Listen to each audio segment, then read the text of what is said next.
Hello students.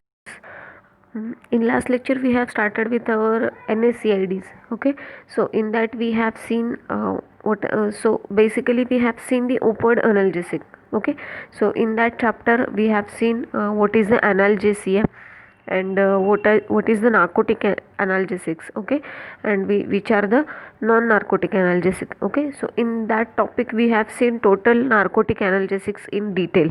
Okay, now we are moving towards the next point, that is the NSAIDs. Okay, which is nothing but the analgesic, antipyretic, non-steroidal, anti-inflammatory drugs, in short, which is called as a NSAIDs, which have a long form, that is the non-steroidal anti-inflammatory drugs. Okay, so non-steroidal and steroidal or narcotic. Okay, these are two opposite things, out of which steroidal drugs, or ultimately we can say the narcotic drugs, which is nothing but the opioid analgesic. It is already studied into the last lectures. Okay, so here we are moving towards, that is the non narcotic drugs. Okay, so the drugs which relieve the pain, lower the elevated body temperature, and also produces the anti-inflammatory effect by inhibiting an enzyme cyclogenase, which is nothing but the COX, are known as the analgesic, antipyretic, or the NSAIDs. Okay,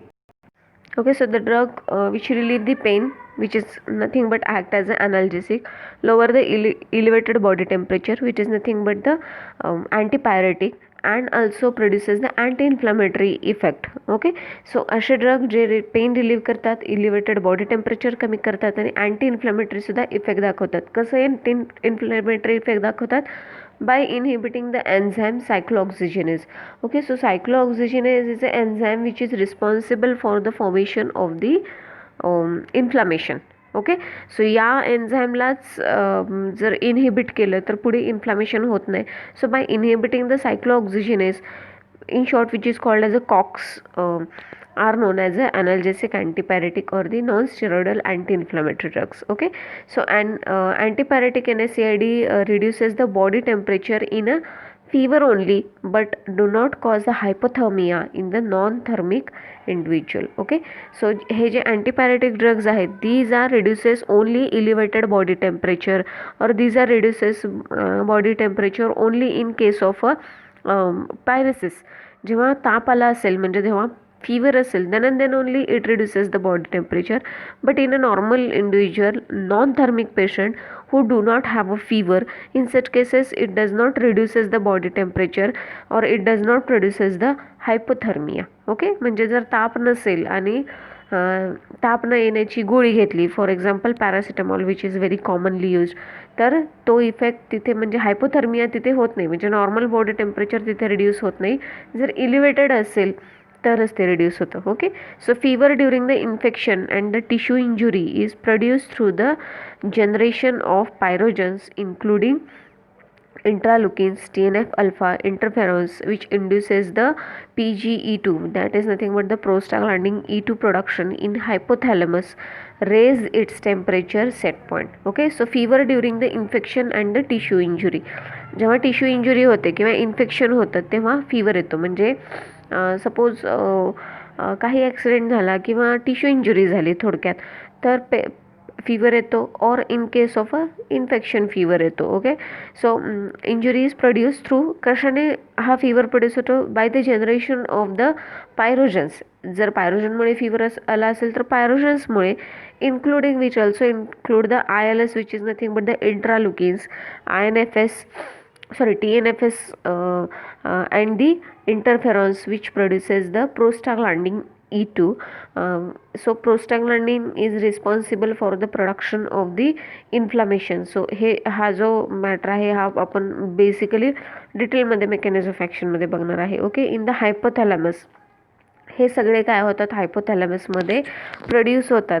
okay, इंट्रालुकिन असेल, TNF alpha, interferon, PGE2, आणि त्याच्यामुळे काय होतं तिथे? Raise the temperature set point. जो टेम्परेचरचा set point आहे तो तिथे रेज होतो आणि फीवर प्रोड्यूस होतो. Okay, so NSAID or non-steroidal anti-inflammatory drugs are the class of the drugs that work to decrease the blood level of the prostaglandins, chemicals that promotes the inflammation and the pain. So हे जे NSAID आहेत हे कसे काम करतात, these are act by reducing the chemicals which are responsible for the inflammation. Okay, chemical जे आहेत which are responsible for the inflammation, जे ब्लडमध्ये रिलीज झालेले आहेत त्याचं ते रिडक्शन करून काय करतात, पेन आणि इन्फ्लामेशन कमी करतात. Okay, next is the NSAID are use to treat. Okay, so basically NSAID हे कशामध्ये यूज केले जातात, so pain of a rheumatoid arthritis, osteoarthritis and the tendonitis. Okay, so या 3 डिसीज कंडिशनमध्ये to reduce the pain, joint pain हे use केले जातात. Then muscle ache. Okay, जर मसल पेन होत असेल थोडक्यात तरीसुद्धा ते यूज केले जातात. Back x.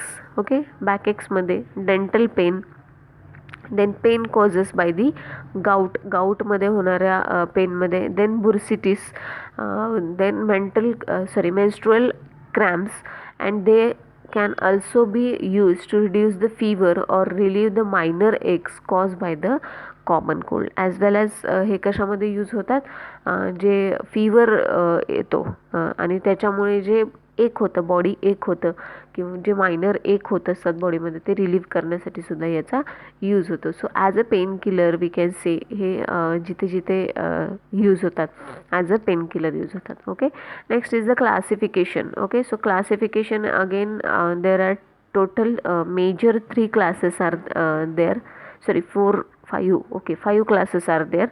So first one is the non-selective COX inhibitor or conventional NSAID. okay, which are very commonly used.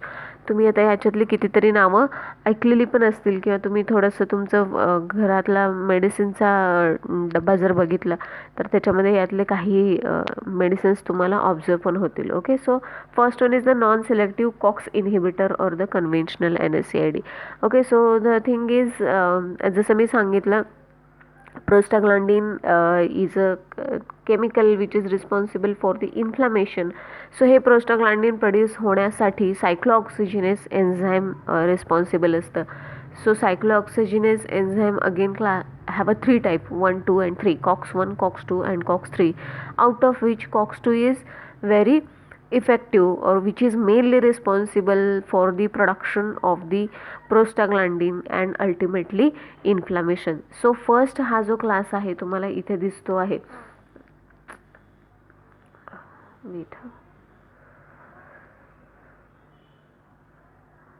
Okay, हा फर्स्ट जो क्लास आहे नॉन सिलेक्टिव्ह कॉक्स इनहिबिटर्स और द कन्व्हेन्शनल NSAID. तर याच्यामध्ये काय होतं, जे नॉन सिलेक्टिव्ह कॉक्स इनहिबिटर म्हणजे काय, आता आपण कॉक्स इनहिबिशन करायचे म्हणजे सायक्लॉक्सिजिनेज एन्झाईमला जर इनहिबिट केलं तर आपल्याला तिथे ओके, सो जर ह्या कॉक्सलाच इनहिबिट केलं तर ते काय होईल, पुढे प्रोस्टाग्लँडिनचं प्रोडक्शन होणार नाही, अल्टिमेटली इन्फ्लामेशन तिथे ऑब्झर्व होणार नाही किंवा पेन तिथे ऑब्झर्व होणार नाही. Okay, so non selective COX means what, जसं मी आता सांगितलं की majorly COX2 is very responsible for this. Okay, for the inflammation or pain. तर हे फक्त COX2 वर काम करत नाही, it can act on the COX1 and COX2 both. That's why it is called as a non-selective. Okay, so in that first class is the salicylic acid derivative which is very commonly used, which have an example, that is the aspirin, sodium salicylate and the methyl salicylate. Next one is the para-amino phenol derivatives. Okay, so para-amino phenol derivative च्या under obviously paracetamol, phenacetin सारखे examples येणार. Pyrazolone derivative phenyl butazone, oxyfen butazone and analgin. Next one is the indole derivatives which contain the example indomethacin or the sulindac. Next one is the propionic acid derivative which have the example ibuprofen, naproxen, ketoprofen, phenoprofen. Okay, these are again very commonly used example. Anthranilic acid derivative or फेनामेट्स. I think these examples जर तुम्हाला PC2ला झाले असतील हा chapter, तर this classification is also chemical based. Okay, chemical based classification आहे, तर तिथे तुम्ही याच्या थ्रू गेलंच असताल. ओके, सो अँथ्रानिलिक ॲसिड डेरिव्हेटिव्हच्या अंडर मेफेनॅमिक ॲसिड और flufenamic acid, then aryl acetic acid derivative diclofenac, aceclofenac, ketorolac and the nabumetone. Okay, so हे डायक्लोफेनाक, ॲसिक्लोफेनाक हे तर तुम्ही खूप कॉमनली ऐकलं असेल. So it is come under the aryl acetic acid derivative. Okay, next one is the oxicams which contain the example pyroxicam, tenoxicam, meloxicam, lornoxicam. Okay, so this is about the non-selective COX inhibitors, means ते COX1 आणि COX2 या दोन्हीला काय करतात, inhibit करतात. Okay, so next one is the selective COX2 inhibitor. फक्त COX2 लाच ते काय करतात, ब्लॉक करतात किंवा इनहिबिट करतात. So example is the celecoxib, rofecoxib, valdecoxib and the etoricoxib. Okay, so these are the examples of the selective COX2 inhibitor which only inhibit the COX2 enzyme. Okay, next is the sulfanilamide which contain the nimesulide. Again, nimesulide is very commonly used ingredient. Okay, so and next one is the anti-inflammatory potentiator or proteolytic enzyme. So it have a example, that is the serratiopeptidase, chymotrypsin, rutocide which is also called as rutin, and the bromelain. Okay, so these are the example of the anti-inflammatory potentiator. And last one is the miscellaneous which have a gold, diacerin and sodium hyaluronate. Okay, so these are the classification of the NSAIDs. Okay, so basically major याच्यामध्ये selective, non-selective COX inhibitor, selective COX inhibitor. Okay, next one is the sulfanilamide, anti-inflammatory potentiator, and last one is the miscellaneous. So basically 5 class आहेत. Obviously you should mug up these things. Okay, so next one is the mechanism of action. Okay, so NSAID inhibit the cyclooxygenase or the prostaglandin synthetase. Okay, so prostaglandin synthetase त्याच्या नावातच आहे, जो प्रोस्टाग्लांडिनला synthesis करण्यासाठी help होतो त्याला आपण काय म्हणतो, प्रोस्टाग्लांडिन सिंथेसिस. और आपल्याकडे त्याचं नाव काय आहे, cyclooxygenase, which is nothing but the COX. Okay, so an enzyme involved in a synthesis of a prostaglandin form from the arachidonic acid. Okay, so arachidonic acid जे आहे which is nothing but the which is obtained from the protein, याच्यापासून काय होतं, प्रोस्टाग्लांडिनचं synthesis होतं. तर हे प्रोस्टाग्लांडिन जेव्हा synthesise होतं तेव्हा काय होतं, there is a perception of a inflammation and formation of a pain. Okay, inflammation होतं ना, अल्टिमेटली तिथे पेन प्रोड्यूस होतं. तर जर अशी काही कंडिशन असेल किंवा असं झालं असेल, in such cases what we can do, we can inhibit this procedure. We can inhibit the COX which is responsible for the conversion of arachidonic acid to the prostaglandin. Okay, जर आपण हे arachidonic acid आपण prostaglandin मध्ये convert नाही होऊ दिलं bye inhibiting the COX, तर काय होईल, तिथे प्रोस्टाग्लांडिन तयार होणार नाही आणि अल्टिमेटली काय होईल, तिथे इन्फ्लामेशन आणि पेन सुद्धा होणार नाही. Okay, so cyclooxygenase exist in a 3 isoforms, जसं मी सांगितलं, COX1, COX2 and the COX3. So majorly COX2 is responsible for the inflammation action. Okay, so COX1 is involved in secretion of the gastric mucus while COX2 responsible for the inflammatory responses. Okay, so this is about the mechanism of action. Okay, so in this next point is non-selective COX inhibitor inhibit the both COX1 and COX2, thereby causes the gastric acidosis. Okay, so जर non selective COX inhibitors घेतले तर त्याच्यामुळे काय होतं, हे COX1 आणि COX2 या दोन्हीला इनहिबिट करतं, त्याच्यामुळे काय होतं, तिथे गॅस्ट्रिक ॲसिडॉसिस होतो. ओके, म्हणून जर तुम्ही ऐकलं असेल आता तर कंटिन्युअसली पेन किलर घेतल्यामुळे there may be chances of formation of the peptic ulcer. Okay, so in rural areas जर तुम्ही थोडंसं गावाकडे गेला तर बऱ्याच लोकांना डेली बेसिसवरती पेन किलर खाण्याची सवय असते. पेन होत आहे, जॉईंट पेन होतं किंवा पाय दुखतात असं म्हणून, गुडघे दुखतात असं सांगून बरेच जे एजेड ओल्ड एज पर्सन्स आहेत ते ग्रीन कलरचं, रेड कलरचं पर्टिक्युलर त्यांचं ठरलेलं पॅकेट असतं, ते पॅकेटमधले जस्ट विदाऊट एनी प्रिस्क्रिप्शन ते कंटिन्युअसली घेत राहतात. So it have a very big side effect. So one side effect is आपल्याला इथे दिसतोय, that is it causes the gastric acidosis and ultimately gastric acidosis झाल्यावर काय होणार, पुढे जाऊन पेप्टिक अल्सर होणार. Okay, so next one is the COX2 inhibitor. It inhibit only only COX-2 thereby does not cause any gastric acidosis. Okay, so हे फक्त काय करतं, COX-2लाच इनहिबिट करतं, त्याच्यामुळे तिथे कोणताही गॅस्ट्रिक ॲसिडोसिस सारखा साईड इफेक्ट तुम्हाला ऑब्झर्व होत नाही.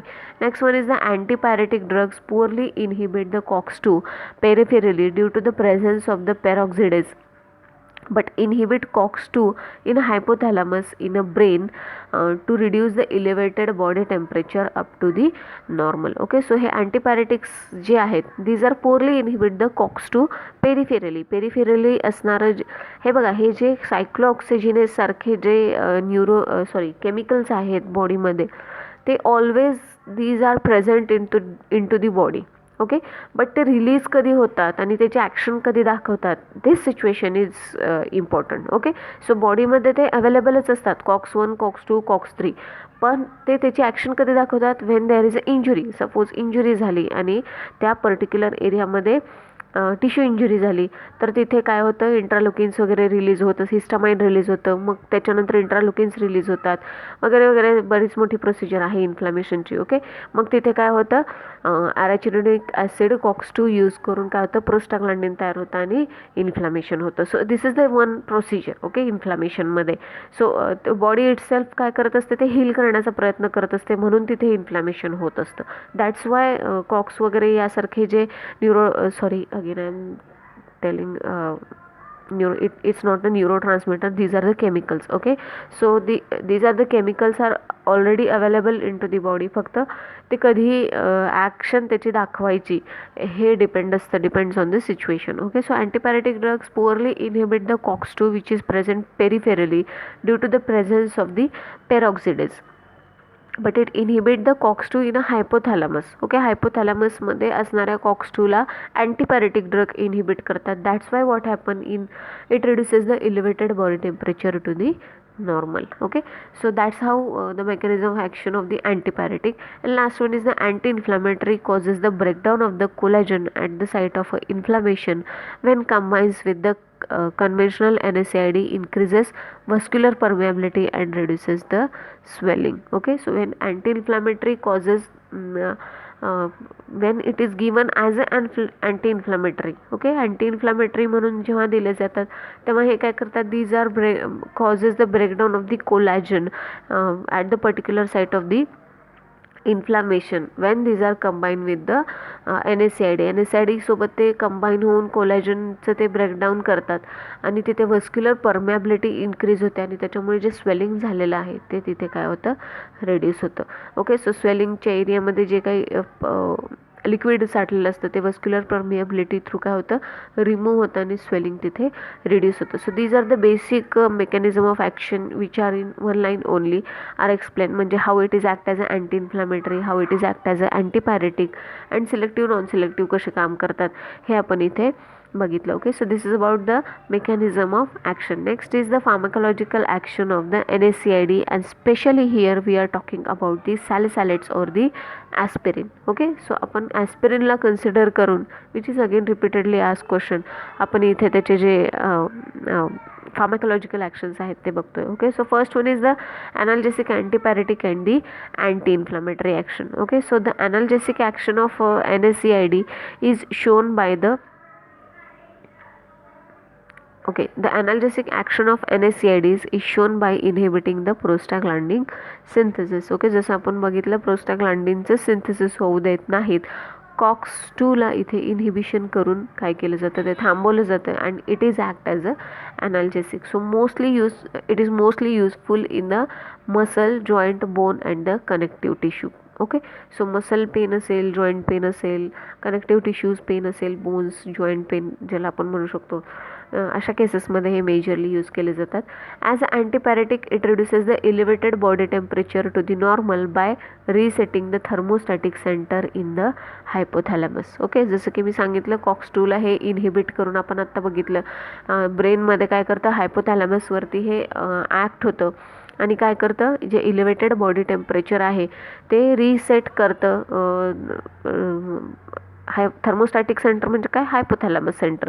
आणि मग तिथे काय करतं ते रिसेटिंग करतं आणि इलेवेटेड टेम्परेचर नॉर्मलला आणतं. Okay, next one is the anti inflammatory action shown by reducing the steps involve in the inflammation. This exerts at a higher dose. Okay, so आपण ॲस्पिरिनबद्दल इथे बोलतोय.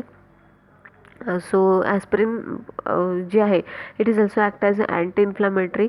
So it act by reducing the steps which are involve in the inflammation. जसं मी सांगितलं, inflammation it is a very lengthy process.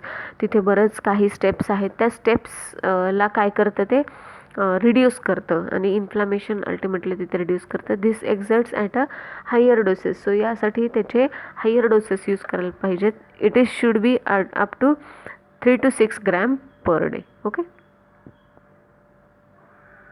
next is the respiratory system. So it stimulate the respiratory center by 2 ways. Okay, stimulate करते हैं respiratory center ला 2 वेनी. कोणत्या? by direct acting on medullary respiratory system. Okay, so medullary respiratory सेंटरवरती directly act होऊन हे काम करतं. और indirectly action by increasing the plasma carbon dioxide concentration. Okay, so याची अगेन डिटेल खूप मोठी प्रोसिजर आहे. How it indirectly act by increasing the plasma carbon dioxide concentration. पण आपण ते डिटेलमध्ये आपल्याला सिलेबसला ते नाही आहे. That's why we are not going in detail.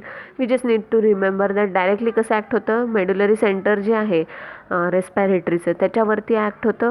आणि इनडायरेक्टली म्हणलं तर काय करतं, प्लाझ्माचं कार्बन डायऑक्साईड कॉन्सन्ट्रेशन काय करतं ते इन्क्रीज करून ते ॲक्ट होतं. Okay, so next one is the action on the GIT. Okay, so aspirin is a gastric irritant and stimulate the chemoreceptor trigger zone so that they may produce the dyspepsia, epigastric distress, nausea and the vomiting. Okay, so aspirin is a gastric irritant and nowadays it is not used under the NSAID majorly. Okay, aspirin जे आहे हे as a pain killer use केलं जात नाही. ते पुढे कसं ते आपण आता बघूयात. ओके, आणि हे काय करतं, it stimulate the chemoreceptor trigger zone. त्याच्यामुळे काय होतं, डिस्पेप्सिया होतो, इपिगॅस्ट्रिक डिस्ट्रेस होतो, नॉशिया आणि वॉमिटिंग होतं. कारण काय होतं, गॅस्ट्रिक इरिटेशन होतं. त्याच्यामुळे या सगळ्या गोष्टी तिथे ऑब्झर्व होतात. So sometime may produce the peptic ulceration with the GI bleeding leading to haematemesis. Okay, so बऱ्याच वेळी continuous use of aspirin may cause the peptic ulceration and ultimately it may cause the GI bleeding. Okay, GI haemorrhage. Okay, which is called as a haematemesis and ultimately it move to the haematemesis. म्हणजे काय, haemat which is known as a blood आणि emesis म्हणजे vomiting म्हणजे रक्ताच्या उलट्या होणे ज्याला मराठीत म्हणतात. ओके, सो पेप्टिक अल्सरेशन होतं, इतक्या प्रमाणात होतं की तिथे ब्लिडिंग होतं GIमध्ये and that's why it causes the haematemesis. Okay, so it is one of the important pharmacological action and you have to remember this. Okay, next is the blood system. Again this one is also important. या basis वरतीच हे काय केलं जातं, nowadays it is used in another condition. तर ते कसं आपण बघूयात. Salicylate reduces the platelet aggregation at low doses. Okay, low डोसेसमध्ये हे काय करतं, प्लेटलेट ॲग्रिगेशन रिड्यूस करतं. Promote fibrinolysis. ओके, जे फायब्रिन गाठ झालेली आहे ब्लडमध्ये ती सुद्धा काय करतं, कमी करतं. प्रोलॉंग दी फायब्रिनोलायसिस. लायसिस म्हणजे ब्रेकडाऊन, म्हणजे फायब्रिन जे तयार झालेले आहे त्याचं ब्रेकडाऊन करतं, म्हणजे प्रमोट करतं ब्रेकडाऊन करायला. म्हणजे ज्या गाठी झालेल्या आहेत रक्तामध्ये त्याला काय करतं, ते ब्रेकडाऊन करतं. म्हणजेच फायब्रिनोलायसिस म्हणून ॲक्ट होतं, ज्याला आपण मराठीमध्ये बरेच डॉक्टर सांगायच्या भाषेत, जनरली लोकांना सांगायच्या भाषेत म्हणतात की रक्त पातळ होण्याची औषधं. That is this. Okay, prolong the bleeding time by interfering with the formation of the thromboxane. Okay, so bleeding time हे म्हणजे chemical mediator which is essential for the platelet aggregation. Okay, so हे काय करतं, thromboxane formation करून हे bleeding time काय करतं, prolong करतं. Okay, so this is the very important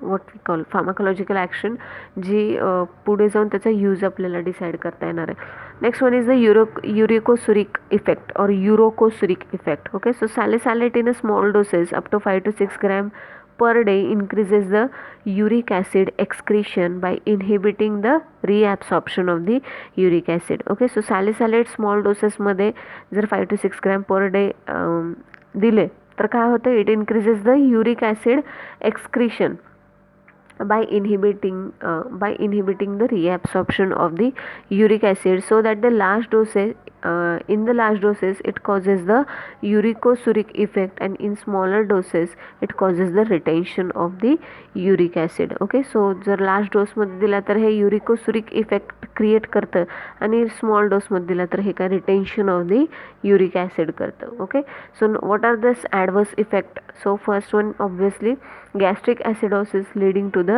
epigastric distress, nausea, vomiting and the headache. जसं आपण बघितलं हे काय करतं, peptic ulceration, gastric acidosis increase करतं, त्याच्यामुळे काय होतं, इपिगॅस्ट्रिक डिस्ट्रेस होतो, नॉशिया आणि व्हॉमिटिंग आणि अल्टिमेटली हेडेक होतं. Okay, long term therapy causes the peptic ulcer and GI hemorrhage. Okay, next one is the hypersensitivity reaction like the skin rash, urticaria, pruritus, bronchospasm, etc. Okay, so hypersensitivity reactions सुद्धा observe होतात, like the skin rash असेल किंवा अर्टिकॅरिया, प्रुरायटिस, ब्रॉन्कोस्पाझम सारखे आहेत. हे skin rashes आहेत वेगवेगळ्या प्रकारचे, अर्टिकॅरिया असेल, प्रुरायटिस असेल आणि skin rash itself. Okay, next one is the kidney failure. Uric ॲसिडचं रिटेन्शन होतं म्हटल्यावर अल्टिमेटली काय होणार, किडनी फेल्युअर होणार, liver damage. And last but not the least one is the in pregnant woman by inhibiting prostaglandin synthesis in uterus may delay the onset of labor, thereby causes the greater blood loss at the time of delivery. Okay, so prostaglandin synthesis हे युटेरसमध्ये काय करतं, inhibition करतं आणि it delay the onset of labour. Okay, जे labour pain आहे ते त्या particular टाईममध्ये ते रिड्यूस करतात, डिले करतात, आणि त्याच्यामुळे काय होतं, ब्लड लॉस होण्याचे चान्सेस जास्त होतात at the time of the delivery. Next one is the contraindication. So in which cases it should be और it is contraindicated. So if non hypersensitivity to the NSAID, जर कोणाला allergies असतील, hyper sensitivity reaction दिसत असतील NSAIDच्या, तर अशा केसेसमध्ये these are contraindicated. The next is the peptic ulceration or the gastric acidosis or the hyperacidity. म्हणजे person, if the individual suffering from the already suffering from the peptic ulcer, gastric acidosis or the hyperacidity, in such cases aspirin or salicylate should not be prescribed. Liver failure, आपण बघितलं liver damage होतो म्हणून liver failure. Bronchial asthma असेल तर respiratory मेड्युलरी central हे काय करत असतं, डिप्रेस करत असतं, त्याच्यामुळे ब्रॉन्कियल अस्थमामध्ये पण अलाउड नाही आहे, किडनी फेल्युअरमध्ये सुद्धा अलाउड नाही आहे, आणि ऑब्व्हियसली प्रेग्नंट वुमनमध्ये सुद्धा हे काय आहे, कॉन्ट्राइंडिकेटेड आहे. Then next one is the therapeutic uses. Okay, so it should be used as an analgesic, antipyretic, acute rheumatic fever. Then antiplatelet agent in a coronary thrombosis. म्हणजे हे जे ॲस्पिरिन आहे आता तर ॲज अ ॲनाल्जेसिक खूप कमी use केलं जातं. It is majorly use as a म्हणजे NSAID कॅटेगरीच्या अंडर हे यूज केलंच जात नाही असं म्हणलं तरी चालेल, बॅनच आहे ॲक्च्युली इंडियामध्ये याचा. It is used under the coronary thrombosis च्या जे डिसीज आहेत, हार्ट डिसीज, त्याच्यामध्ये इकोस्प्रिन नावाची एक टॅबलेट आहे विच इज व्हेरी फेमस. त्या टॅबलेटच्या नावाने हे डिस्पेन्स केलं जातं. Okay, because it act as a antiplatelet agent. Okay, next is the local application as a keratolytic, fungistatic and the antiseptic, and last one is as a counter irritant and the rubefacient. So these are the therapeutic uses. Okay, next one is the काही marketed preparations आहेत. Acetyl सॅलिसॅलिक acid, aspirin, त्याच्या डोसही तिथे mention केलेले आहेत. Soluble aspirin tablet, sodium salicylate और the methyl salicylate. Okay, so 10% SOS और the topical. SOS means what, इथे when necessary, to be taken when necessary. Okay, but not above the toxin dose. Okay, next one is the salicylate poisoning, which is also called as a salicylism. Okay, so high dose of a salicylate may produce a condition of the mild salicylate intoxication, which is termed as a salicylism. Okay, so higher dose जर सॅलिसॅलेटचा घेतला तर त्याच्यामध्ये काय होतं, इंटॉक्झिकेशन होण्याचे chances आहेत आणि त्याला सॅलिसॅलिझम असं म्हणलं जातं. So lethal dose is 150 to 500 milligram per kg body weight. Okay, so what are the symptoms किंवा कॉजेस काय असतील. First, prolong use of a salicylate in the treatment of the rheumatic fever. It is the cause which may cause the salicylism. Next one is the symptoms कोणते दिसतील, जे त्याचे effect दिसतात तेच इथे ॲज अ सिम्टम पॉइझनिंगमध्ये दिसतील. So first one is the headache, dizziness, vertigo, nausea and the vomiting. Next one is the tinnitus, which is nothing but the perception of the noise, means the ringing noise, always ringing noise into the ears. Then acid base and electrolyte imbalance, GI hemorrhage दिसणार. Then restlessness and the tremors. Then hyperventilation, म्हणजे अस्थमॅटिक patient असतील किंवा जसं आपण बघितलं it depresses the medullary respiratory centre, that's why काय होईल, it may cause the hyperventilation. Then respiratory arrest and ultimately coma. Okay, so next is the treatment. So treatment is very basic: gastric lavage, then forced alkaline diuresis by using the sodium bicarbonate. acidosis करतं, acid base imbalance करतं, electrolyte imbalance करतं, म्हणून आपण त्याच्यामध्ये काय केलं पाहिजे, alkaline drug जे आहे ते प्रोव्हाइड केलं पाहिजे, लाईक द सोडियम बायकार्बोनेट. त्याच्यामुळे काय होईल, ते न्यूट्रल होईल effect. Okay, I V fluids to correct the electrolyte imbalance and injection of the vitamin K if haemorrhage is occur. Okay, haemorrhage जर होत असेल, GI ब्लिडिंग ज्याला म्हणतात, तर काय करायचं, व्हायटमिन के इंजेक्शन काय केलं जातं, प्रोव्हाइड केलं जातं, ज्याच्यामुळे हिमोरेज स्टॉप होण्याचे चान्सेस वाढतात. So this is about the NSAIDs and the salicylism जे आपण इथे बघितलं. Okay, so we will continue this point to the next lecture as well. Okay, thank you.